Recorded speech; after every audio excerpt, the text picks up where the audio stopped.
सुमित कंचन का एक लौता बेटा था जिससे वो बहुत प्यार करती। कंचन के पास किसी चीज की कोई कमी नहीं थी। सुमित पढ़ाई के चक्कर में हमेशा फॉरेन ही रहता था। सिर्फ छुट्टियों पड़ने पर ही अपने घर आता। इस बार भी वो छुट्टियों में घर आता है और अपनी माँ को अकेली हॉल में बैठे देखकर अपना बैग सोफे पर रखकर उनके पैर छूता है। माँ, आप भी सोचती होगी कि पता नहीं कैसा बेटा है मेरा, जो अपनी माँ को छोड़कर बाहर देश में बैठा हुआ है। आप अकेले इतने बड़े घर में बोर हो जाती होगी ना। नहीं बेटा, ऐसी कोई बात नहीं है। मुझे तुझसे कोई शिकायत नहीं है। मैं जानती हूँ कि तू विदेश में इसलिए रहता है क्योंकि तू अपने पापा का सपना पूरा करना चाहता है। वैसे भी 1 साल की ही बात है, उसके बाद तो तुझे यही देश में रहना है। अब मैं माँ को कैसे बताऊँ कि अब मैं कभी अपने देश वापस लौटकर नहीं आऊँगा, बल्कि मैं तो इनको भी अपने साथ विदेश ले जाने के लिए सोच रहा हूँ। क्या बात है बेटा, तू चुप क्यों हो गया? मैं सही कह रही हूँ ना? आएगा ना 1 साल बाद घर वापस, या कहीं विदेश में ही रहने का प्लान तो नहीं कर रहा तू? नहीं माँ, ऐसा कुछ नहीं है। मैं वापस आऊँगा, जरूर आऊँगा। मुझे सही समय देखकर माँ को सब कुछ बताना पड़ेगा। मुझे तो पहले से ही पता था कि मेरा बेटा मुझे छोड़कर रह ही नहीं सकता। मैंने तो बस अपनी तसल्ली के लिए पूछा। अब तू जा अपने कमरे में आराम कर ले, थोड़ा थक गया होगा ना। कंचन के कहने पर सुमित वहाँ से चला जाता है और अपने कमरे में जाकर बेड पर आंखें बंद करके लेट जाता है। तभी उसके फोन पर जेनी नाम की लड़की का कॉल आता है। हेलो बेबी, सॉरी, मैं माँ से बात कर रहा था, इसलिए तुम्हें कॉल नहीं कर पाया। तुम गुस्सा मत होना यार। नहीं नहीं, यू डोंट वरी, मैं आपसे गुस्सा नहीं हूँ। मुझे भी पता है कि आप इतने साल बाद अपने घर वापस गए हैं, तो थोड़ा तो टाइम मॉम के साथ बिताएंगे ही। मैं तो बस ये सोचकर परेशान हो रहे थे कि आप टाइम से पहुँचे हैं या नहीं। तुम टेंशन मत लो, आराम से पहुँच गया हूँ। तुम अपने और मेरे बेटे का ख्याल रखो, मैं जल्दी ही वापस आ जाऊंगा। अगर आपने मॉम को पहले ही बता दिया होता तो हम भी आपके साथ चल सकते, लेकिन पता नहीं आप मॉम से इतना क्यों डरते हैं। क्योंकि दिल है हिंदुस्तानी। हमारे यहाँ आज भी अपनी बात अपने माँ बाप के सामने रखने से पहले 1000 बार सोचना पड़ता है। डर लगता है। तुम फॉरेन के लोगों की तरह नहीं कि जो मन में आए और बोलकर निकल जाओ। ओह हेलो, मैं रहती बेशक से फॉरेन में हूँ, लेकिन फिर भी दिल मेरा हिंदुस्तानी है, क्योंकि मैं हिंदुस्तानी हूँ, समझे? आगे से भूलना नहीं, और आराम करिए आप। जेनी इतना कहकर कॉल कट कर देती है, जिसके बाद सुमित आराम से सो जाता है। कुछ देर बाद वो फ्रेश होकर अपनी माँ के कमरे में जाता है और उनकी गोद में सर रखकर लेट जाता है। माँ, आपको पता है विदेश में मैंने सबसे ज्यादा आपकी इस गोद को मिस किया। जो सुख माँ की गोद में सर रखकर लेटने में है, वो और किसी चीज में नहीं है। अगर ऐसी बात है तो जल्दी से अपनी पढ़ाई पूरी कर मेरे पास वापस आ जा। और वैसे भी हमें किसी चीज की कोई कमी नहीं है। मुझे तेरी बहुत याद आती है। माँ, एक काम क्यों नहीं करती? आप भी मेरे साथ चलिए ना। कुछ दिनों के लिए विदेश में मेरे साथ रहोगे तो आपको अच्छा लगेगा। बेटा, मैं वहाँ जाकर क्या करूँगी? यहाँ सब मेरे जान पहचान वाले हैं, वहाँ मेरा कोई नहीं होगा। माँ, मैं तो रहूंगा ना आपके साथ। चलिए ना, मैं आपको पूरी कंट्री घुमाऊंगा। चलिए ना प्लीज माँ। सुमित के बार बार कहने पर भी कंचन उसके साथ विदेश जाने के लिए तैयार हो जाती है, जिसे सुनकर सुमित बहुत खुश था। अगले दिन वो फ्लाइट से अपनी माँ को लेकर विदेश चला जाता है। थोड़ी देर बाद सुमित अपनी माँ को लेकर अपने घर पहुँचता है। तभी जेनी दरवाजे पर खड़ी अपनी सास को देखकर दंग रह जाती है। मॉम, आप मॉम को लेकर यहाँ आ रहे हैं? आपने बताया भी नहीं। बता दिया होता तो मैं कुछ स्वागत की तैयारी कर लेती।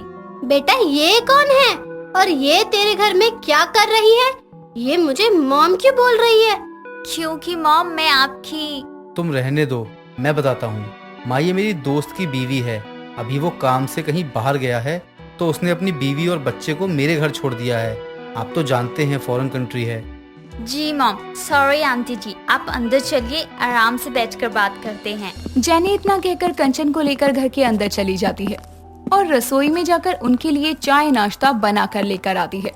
जेनी को देखकर कंचन बहुत खुश होती है। बेटी, तुम विदेश में रहती जरूर हो, लेकिन फिर भी तुम्हारा दिल हिंदुस्तानी है। बहुत अच्छे संस्कार है तुम्हारे साथ तो मेरे कुछ दिन कट ही जाएंगे।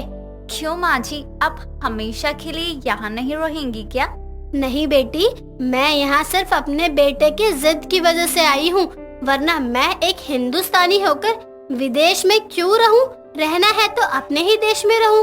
लेकिन मॉम, मेरा मतलब है आंटी जी, बहुत से ऐसे लोग हैं जो फॉरेन में रहकर भी इंडियन कल्चर को फॉलो करते हैं, क्योंकि फॉरेन में रहने के बाद भी उनका दिल हिंदुस्तानी होता है। लेकिन हिंदुस्तानी तो नहीं है ना। मैं तो बस अपने बेटे की पढ़ाई पूरी करने का वेट कर रही हूँ। उसके बाद एक अच्छी सी इंडियन लड़की देखकर उसकी शादी करवा दूंगी। अपनी सास की बात सुनकर जैनी सुमित को घूरने लगती है और गुस्से में उठकर वहाँ से चली जाती है। थोड़ी देर बाद सुमित भी अपने कमरे में जाता है। तभी जैनी उस पर तकिया फेंक कर मारती है। जेनी प्लीज पहले मेरी पूरी बात सुनो, उसके बाद गुस्सा करो यार। कम से कम तुम तो मेरी बात सुनो। क्या सुनूं मैं तुम्हारी बात? तुम्हारी बीवी के सामने ही आपकी मॉम आपकी दूसरी शादी की बात कर रही है। जाकर उन्हें बताइए कि आप शादीशुदा हैं और आपका एक बच्चा भी है, या आप अपनी दूसरी शादी के मंडप में बताएंगे ये सब? जो मन में आए करिए। जैनी इतना कहकर बेड के दूसरे कोने पर जाकर सो जाती है। अगले दिन जैनी जल्दी उठकर नहा धोकर पूजा करती है और सबके लिए रसोई में चाय बना रही होती है। तभी कंचन कुछ लड़कियों की फोटो लेकर उसके पास आती है। बेटी, तू तो मेरे बेटे की दोस्त की बीवी है, इसका मतलब तू भी मेरे बेटे को अच्छे से जानती होगी। ये कुछ लड़कियों की फोटो है, बता तुझे कौन सी पसंद है? मैं उसी लड़की से अपनी बेटी की शादी करवाऊंगी। क्या? आप ये क्या कह रही हैं आंटी जी? मैंने अपने बेटे की पहली शादी की बात की है, दूसरी शादी की नहीं, जो तू इतना चौंक गई। आंटी जी, करवा तो आप ही रही हैं मेरी सुमित जी की दूसरी शादी। क्या बोल रही है तू? मैं कुछ समझ नहीं पा रही हूँ। खुश नहीं आंटी जी, मैं अभी आती हूँ, आप थोड़ा सा चाय देख लीजिए। जैनी इतना कहकर अपने कमरे में जाती है और अपना बैग पैक करके अपने बच्चे को गोद में उठाकर जाने लगती है।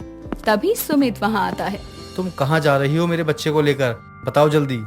मैं अपने बेटी को लेकर ये घर छोड़कर जा रही हूँ, क्योंकि आपके अंदर हिम्मत नहीं है कि अपनी माँ को बोल सके कि आपने विदेश में शादी की है और एक बच्चे के बाप भी हैं। मैं यहाँ रहकर रोज आपकी शादी की बातें नहीं सुन सकती। नहीं नहीं जैनी, तुम ऐसा नहीं कर सकती। आज ही अपनी माँ से बात करूंगा मैं। रुक जाओ प्लीज। आज नहीं, आप अभी ही बात करेंगे अपनी माँ से, वरना हमेशा के लिए मैं चली जाएंगे। मैं आपसे बहुत प्यार करते हैं, अपनी होते हुए आपको किसी और के साथ जाते हुए मैं कैसे देख सकते हैं? जैनी इतना कहकर सुमित को गले लगा लेती है। तभी कंचन वहाँ आ जाती है और जैनी को अपने बेटे के करीब देखकर उसे अपने बेटे से दूर करके एक थप्पड़ मारती है। तुझे शर्म नहीं आती अपने पति को छोड़कर उसके ही दोस्त पर डोरे डालते हुए? अभी तक मैं सोच रही थी कि तू विदेश में रहती है, लेकिन फिर भी तेरा दिल हिंदुस्तानी है, हिंदुस्तानी संस्कार है तुझमें। लेकिन तू तो सच में विदेशी निकली, जिनके लिए ये सब आम बात है। बस करो आंटी जी, मैंने ऐसा कुछ नहीं किए हैं जिससे आपको मुझे ये सब बोलने की जरूरत पड़े। मैं किसी और की नहीं बल्कि आपकी बेटी की ही पति हूँ, और मेरे गोद पे जो बच्चा है वो आपका ही ग्रैंडसन है। सुमित जी ने बहुत हिम्मत करी कि आपको ये बात बताए, लेकिन आपके दिल में तो सिर्फ हिंदुस्तानी ही बसे हैं। मेरा बेटा मुझे इतना बड़ा धोखा नहीं दे सकता है, कभी नहीं। ये सब झूठ है। नहीं माँ, ये सच है।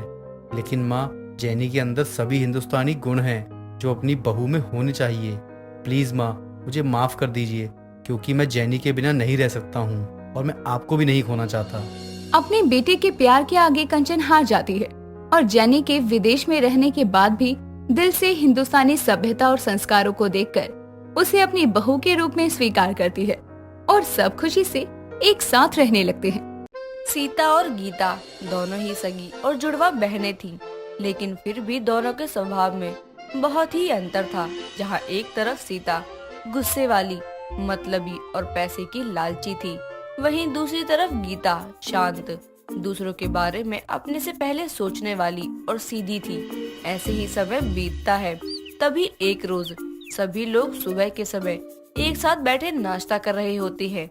तभी उनकी पड़ोसन मीरा उनके घर आती है और सीता गीता की माँ आशा से कहती है, आशा बहन, मुझे आपसे बहुत जरूरी काम था। मुझे पूरे मोहल्ले में एक बस तुम्हारे घर पर ही पूरा भरोसा है मुझे यहाँ से निराश होकर नहीं जाना पड़ेगा, इसीलिए सुबह तुम्हारे घर आ गई। बात क्या है मीरा, ये तो बता।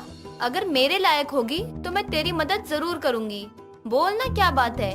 बेटी की शादी में कोई परेशानी हो गई है क्या?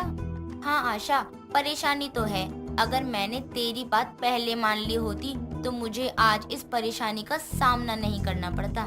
बता तो, क्या हुआ है? मैं तेरी मदद जरूर करूंगी। आशा, क्या तू मुझे अपनी बड़ी बेटी सीता का पूरा सोने का सेट 2 दिन के लिए दे सकती है? मेरी बेटी के ससुराल वालों ने कहा है कि सगाई सोने के गहने पहनकर ही होनी चाहिए और मेरे पास अभी है नहीं। अब आई ना आप मतलब की बात पर। इतनी देर से पहेलियां बुझा रही थी आप, सीधी बोलती ना। दीदी आप ये क्या कह रही हैं? आंटी जी इतनी परेशान हैं और आप उनकी परेशानी का मजाक बना रही हैं। मजाक नहीं बना रही हूँ, सही बोल रही हूँ। हमारे पास कौन से पैसे और गहनों के पेड़ लगे हैं जो हम उनको उठा कर दे दें? सीता, ये क्या तरीका है अपने से बड़ों से बात करने का? और वो गहने मैंने बनवाए हैं और वो मुझसे बात कर रही है, ना कि तुझसे, समझी? लेकिन बनवाए तो मेरे लिए ही है ना, तो किसको देने हैं किसको नहीं, ये मेरी मर्जी है। अच्छा ऐसी बात है तो अब तो मैं तुम्हारे गहने देकर रहूंगी। 2 दिन की बात है, कौन सा हमेशा के लिए मांग रही है? माँ लेकिन वो सोने के गहने हैं, अगर कुछ हो गया तो दोबारा कैसे बनवा पाओगी आप? और अगर फिर भी आप आंटी को मेरे गहने देना चाहती हो तो उन्हें मुझे गहने का किराया देना होगा। दीदी आप ये क्या कह रही हैं? आंटी जी की मदद करने की जगह आप उनसे गहनों का किराया मांग रही हैं। आशा, कहने को तो तुम्हारी दोनों बेटियां जुड़वा है, लेकिन वो कहते हैं ना, शक्ल एक होने से गुण और सीरत एक नहीं हो जाती। वैसे ही तुम्हारी दोनों बेटियों के साथ है। एक इतनी समझदार और निस्वार्थ है तो दूसरी मतलबी और लालची है। लेकिन कोई बात नहीं, मैं किराया देने के लिए तैयार हूँ। मेरी बेटी की सगाई हो जाए बस, और मुझे टाइम मिल जाए तैयारी का। मीरा इतना कहकर वहाँ से चली जाती है।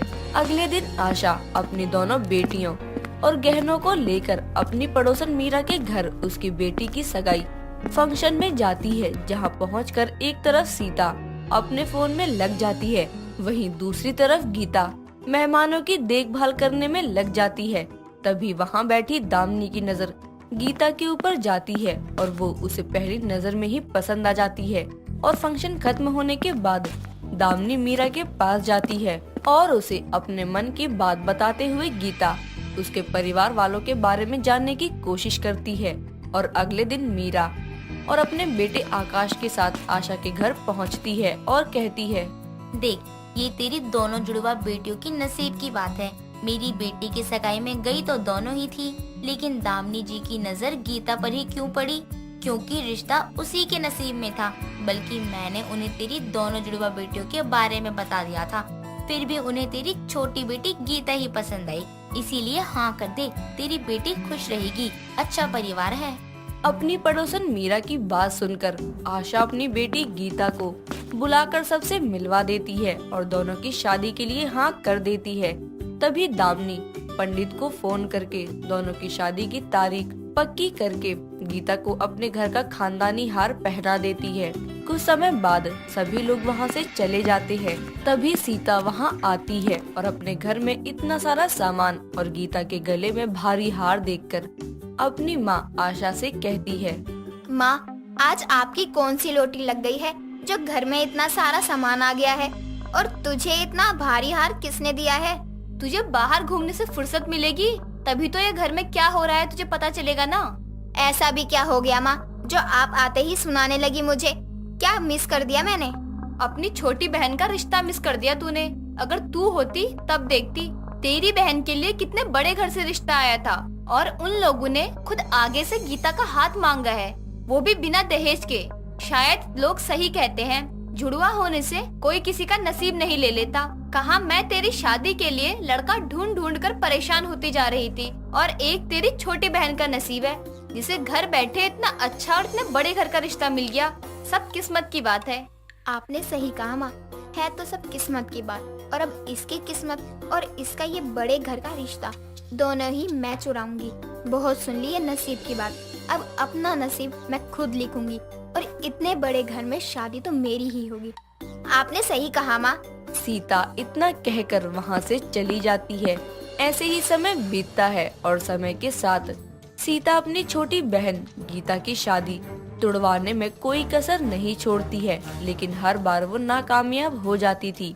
ऐसे ही थोड़ा समय और बीतता है और गीता और आकाश की शादी का दिन भी आ जाता है, जहां एक तरफ सभी लोग शादी की तैयारियों में लगे होते हैं, वहीं दूसरी तरफ सीता अपनी बहन की जगह लेने के लिए अपने जुड़वा होने का फायदा उठाकर उसके कमरे में जाती है और उसे बेहोश करके खुद उसका शादी का जोड़ा पहनकर मंडप में आकर बैठ जाती है और शादी की रस्में शुरू हो जाती है। और जैसे ही सीता फेरे लेने के लिए अपने कदम आगे बढ़ाती है, तभी गीता जख्मी हालत में वहां आकर उसे रोकते हुए कहती है, बस करिए दीदी, हमेशा हर जगह अपना फायदा देखना ठीक नहीं होता है। आप पैसों और धन और दौलत की लालच में इतनी अंधी हो गई हैं कि मेरी जगह लेने के लिए मेरे होने वाले पति के साथ शादी करने के लिए भी तैयार हो गई हैं। ये सब क्या हो रहा है और तुम्हारे सर से इतना खून क्यों निकल रहा है? तुम ठीक हो?